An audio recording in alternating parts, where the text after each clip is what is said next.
বহুদিন ধরে ক্যামেরার সামনে বই নিয়ে কথা বলা হয় না। যতটুকু মনে পড়ে লাস্ট রোজার ঈদের সময় বই নিয়ে কথা বলেছিলাম ক্যামেরার সামনে এসে। এরপরে প্রায় ২ মাসের মতো বই নিয়ে কথা বলা হয়নি। সো আজ অনেকদিন পর, রোজার ঈদের পর কোরবানির ঈদ গেল, এন্ড দেন আমি আসছি বই নিয়ে কথা বলতে অনেকদিন পর ক্যামেরার সামনে। সো যদিও আজকে আমি সরাসরি কোনো বই নিয়ে কথা বলবো না, আজ কথা বলবো একটা ছোট গল্প নিয়ে। যদিও ছোট গল্প নিয়ে ভিডিওতে আলোচনা করা যায় এমন আসলে সুযোগ থাকে না। ছোট গল্প নিয়ে কতটুকু আলোচনা করা যায় যেটা দিয়ে একটা ভিডিও বানানো যাবে। তবুও আজকে আমি স্টার্টিং হিসেবে, যেহেতু অনেকদিন ক্যামেরাতে আসা হচ্ছে না, আহ, ভালো সময় পাচ্ছি না, সুযোগ পাচ্ছি না, তাছাড়া তেমন বইও পড়া হয়নি লাস্ট 2 মান্থস, নন একাডেমিক বা আলোচনা করার মতো বই তেমন পড়া হয়নি। প্রয়োজনীয় টুকটাক এখান থেকে কিছু, ওখান থেকে কিছু, যতটুকু প্রয়োজন পড়েছিল গত 2 মাসে পড়েছি। রেগুলার বই পড়ার চেষ্টা করি, বাট ওভারঅল আলোচনা করার মতো কোনো বই শেষ করতে পারি নাই, যার কারণে বলা যায় ভিডিও করা হয়নি। তাছাড়া ভিডিও করার ওই সুযোগ আসলে ছিল না, একাডেমিকলি কিছুটা ব্যস্ত ছিলাম। সো ইয়া, আজকে কথা বলবো আম, একটা ছোট গল্প নিয়ে। আহ, জিব্রাইলের ডানা, শাহেদ আলীর লেখা। আপনারা যারা শাহেদ আলী পড়েন তারা জানেন ছোট গল্পে তিনি অনন্য অবশ্যই। আপনারা যারা ছোট গল্প পড়েন, যারা গল্প পড়েন, প্রবন্ধ পড়েন, তাদের জন্য অবশ্যই আমি শাহেদ আলীকে অবশ্যই তারা চিনবেন, আই গেস। সো আজকে কথা বলবো শাহেদ আলীর, এটাও বেশ বিখ্যাত একটা গল্প, জিব্রাইলের ডানা। আমি গল্প নিয়ে একটু আলোচনা করব, তার পূর্বে আমার অনুভূতিটা শেয়ার করি। আমি যখন গল্পটা পড়ছিলাম, অলমোস্ট আমার চোখ ছলছল করছিল, আহ অশ্রু জলে যাকে বলে। আমি আসলে অনেকভাবে কানেক্ট করতে পারছিলাম গল্পের সাথে, কারণ ব্যক্তিগতভাবে আমি এসব নিয়ে টুকটাক কাজ করেছি। কজ আমার এক ফ্রেন্ড পথ শিশুদের নিয়ে, আহ, তার অনেক বড় প্ল্যান আছে। সো এই জন্য টুকটাক আমরা যখন কোনো রেল স্টেশনে কিংবা বস্তি এলাকায় গিয়ে টুকটাক দেখাশোনা করেছি, যার কারণে অনেক কিছু রিলেট করতে পারছি। যাই হোক, আহ, বলা যায় উচ্ছ্বসিত হয়েছি আমি যখন গল্পটা পড়ছিলাম। সো তার আগে বইয়ের গল্পে আমরা ঢুকবো একটু পর। আম, গল্পটা আসলে কি নিয়ে সেটা যদি বলতে চাই, জেনারেশনাল ওয়েলথ বলে একটা কথা আছে, মানে পৈতৃক সম্পদ। এই পৃথিবীতে যারা পৈতৃক সম্পদ আহ, পায় এবং যারা পায় না, বা যারা বেশি পায় যারা এবং যারা কম পায়, তাদের মধ্যে এত বেশি তফাৎ, যেটা আমি হয়তো মুখে বলে বোঝাতে পারবো না। এমন শব্দ বা উচ্চ বাক্য ব্যবহার করার মতো সেই জ্ঞান আমার এখনো হয়নি হয়তো। আমার ধারণা হয়তো পৃথিবীর কোনো লেখক বা সাহিত্যিকও এটাকে 100% প্রকাশ করতে পারবেন না শব্দের মাধ্যমে, যে এই যে যারা পৈতৃকভাবে সম্পদ পেয়ে বড় হন, তাদের লাইফস্টাইল এন্ড যারা সম্পদ পান না, তাদের লাইফস্টাইলের মধ্যে কতটুকু যে ফারাক আছে, সেটা হয়তো আহ বোঝানো সম্ভব নয় আহ যেনারা পৈতৃক সম্পদ পেয়ে বড় হয়েছেন। যাই হোক, সো তবুও আমরা যদি বলি যে এই যে ফিলিংসটা, যারা পৈতৃক সম্পদ না পেয়ে বা যাদের পৈতৃক সম্পদ, জেনারেশনাল ওয়েলথ থাকে না, তাদের লাইফটা কেমন হয়, তাদের কষ্টগুলা কেমন হয়, সেটা বোঝানোর জন্য সবচেয়ে ভালো ভালো ওয়ে হচ্ছে, আমার মতে হচ্ছে সাহিত্য। সাহিত্য দিয়ে আসলে, শব্দ দিয়েই হয়তো বোঝানো যায় কিছুটা হলেও যে তাদের লাইফটা কেমন আসলে, তাদের লাইফ স্টাইল, তাদের ফিলিংস, তাদের অনুভূতিটা কেমন, সেটা হয়তো কিছুটা হলেও বোঝানো যায় শব্দের মাধ্যমে, শব্দের গণ্ডির ভেতরে এনে। সো আমি বলবো যে যারা একটু পশ লাইফ লিড করেন বা আপনারা যারা রিচ ফ্যামিলি থেকে বিলং করেন, আমি বলবো অবশ্যই গল্পটা পড়তে। কজ গল্পটা পড়লে আপনি আপনি কিছুটা হলেও আহ, আপনি বুঝতে পারবেন যে হ্যাঁ, তাদের লাইফটা কেমন, তারা কেমন কষ্টের মধ্য দিয়ে জীবন পার করে। সো ইয়া, আমরা একটু এবার গল্পের মধ্যে ছোট্ট করে নিজের মতো করে আমি একটু যদি বলি।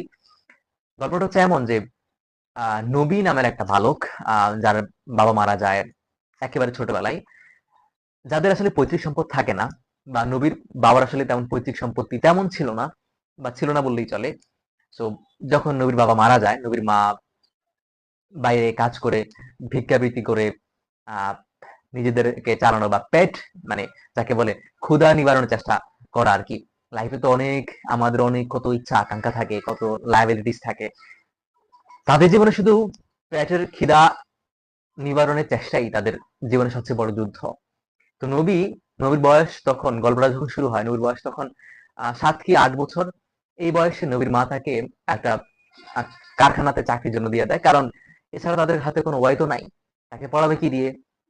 বা অন্য কোনো লাইফ তো আর তাদের বাছাই করার সুযোগ নাই, যেহেতু পৈতৃক সম্পদ নাই, বাবাও নাই যিনি তাদেরকে চালাবেন। তো নবী একটা কারখানাতে চাকরি করে, তাও একটা সিগারেটের কারখানাতে চাকরি করে, আর নবীর মা বাড়ি বাড়ি গিয়ে কাজ করে কিংবা ভিক্ষাবৃত্তি করে, যেভাবে সম্ভব হয় নিজের পেটের ক্ষুধাটা নিবারণ করার আর কি।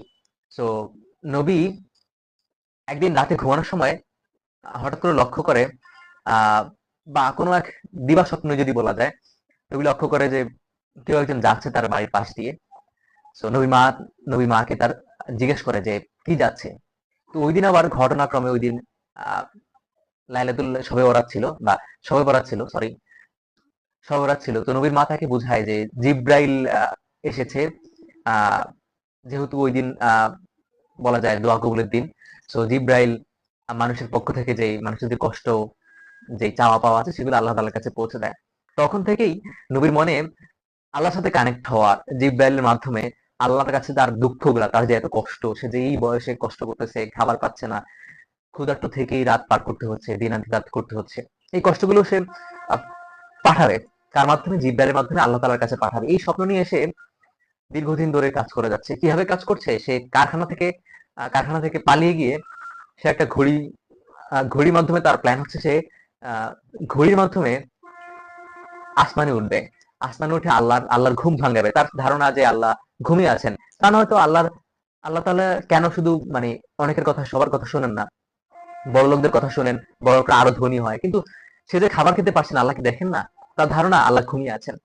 নবীর ধারণা সে এই ঘড়ির মাধ্যমে আল্লাহ তাআলার কাছে পৌঁছাবে এবং আল্লাহ তাআলাকে আকাশ থেকে নামিয়ে আনবে পৃথিবীতে, এবং তার দুঃখগুলো বলবে আল্লাহ তাআলার কাছে, যাতে এই যে দুঃখ কষ্ট যাতে এখানে বেরিয়ে আসতে পারে।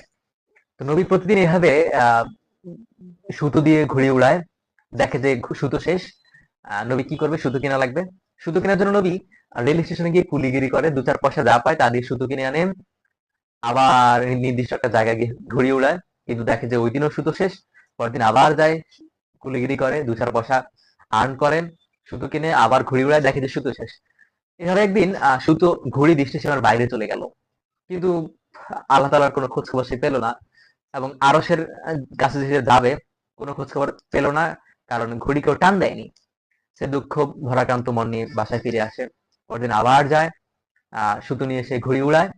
এবার দেখা যায় যে হঠাৎ করেই এক ঝাঁক পাখির দল এসে তার ঘুড়ির সুতোয় পা পেঁচিয়ে ফেলে এবং সুতো ছিঁড়ে ফেলে। নবী তখন প্রথমত একটু দুঃখ পায় যে কি হলো, আল্লাহ তাআলার কাছে পৌঁছার আগেই তার ঘুড়িটা ছিঁড়ে গেল। কিন্তু কিছুক্ষণ পর তার মনে হলো যে এটা কি আসলে পাখি নাকি জিব্রাইল। তার ধারণা পাখি তো নয়, এটা জিব্রাইল, এবং পাখির ডানাগুলো জিব্রাইলের ডানা। তার ধারণা জিব্রাইল এসে তার ঘুড়িটা আল্লাহ তাআলার কাছে পৌঁছে যাবে, এবং সে কিছুটা আনন্দিত হয় এইভাবে যে অবশেষে জিব্রাইলের ডানার মাধ্যমে সে আল্লাহ তাআলার কাছে পৌঁছতে পারবে। কিন্তু বাস্তবতা তো তা নয়। তো এই হচ্ছে আসলে নবীর আসলে কল্পনা জল্পনা দুঃখ নিবারণের জন্য, কিন্তু বাস্তবতা তো তা নয়। আল্লাহ তাআলার সুন্নাহ তেমন নয়। এই যে নবীর মতো যত পথ শিশু আছে, এতিম শিশু আছে, যাদের জীবন অনেক দুঃখ কষ্টে ভরা, এবং তারা হয়তো বিভিন্নভাবে স্বপ্ন দেখে থাকে, এবং তাদের যেই আকুতি মিনতি গুলা তারা চেষ্টা করে বিভিন্নভাবে পৌঁছে দেওয়ার জন্য কারো কাছে, যে যাতে এই দুঃখ কষ্টগুলো থেকে বেরিয়ে আসতে পারে। কিন্তু নিয়তি তো আসলে সবার জন্য ভালো বয়ে আনে না, এটা আসলে বাস্তবতা। সো এই যে গল্পটা, আপনি যদি শাহিদ আলীর এই গল্পটা পড়েন, আপনি কিছুটা হলেও আঁচ করতে পারবেন ওদের জীবনটা, এবং আমি আশা করি যে আপনি গল্পের ভিতরে ঢুকে যেতে পারবেন। সো আজ এই পর্যন্তই। আহ, আমি চিন্তা করছি এই মাস থেকে শাহিদ আলীর আরো কিছু গল্প পড়বো। ওই যে নীল আকাশ পড়া হলো, জিব্রাইলের ডানা পড়া হলো, আরো কিছু গল্প আমার কাছে কালেকশন আছে শাহিদ আলীর শ্রেষ্ঠ গল্প। আহ সম্ভবত সাহিত্য কোন একটা প্রকাশনী থেকে, আমার মনে নাই এক্স্যাক্টলি, বইটা আমার কাছে আপাতত নাই। সো ইয়া, আমার প্ল্যান হচ্ছে নেক্সট কয়েকদিন শাহিদ আলীর ছোট গল্প পড়বো। আহ আজ এই পর্যন্তই। ভালো থাকবেন, দেখা হবে অন্য ভিডিওতে। যদিও আজকে আসলে ভিডিও করার ইন্টেনশন ছিল না, শুরু করছি এই জন্য যে যেহেতু অনেকদিন ভিডিও করা হয়নি, জাস্ট শুরু করার জন্যই আসলে ভিডিওতে আসা। আসসালামু আলাইকুম।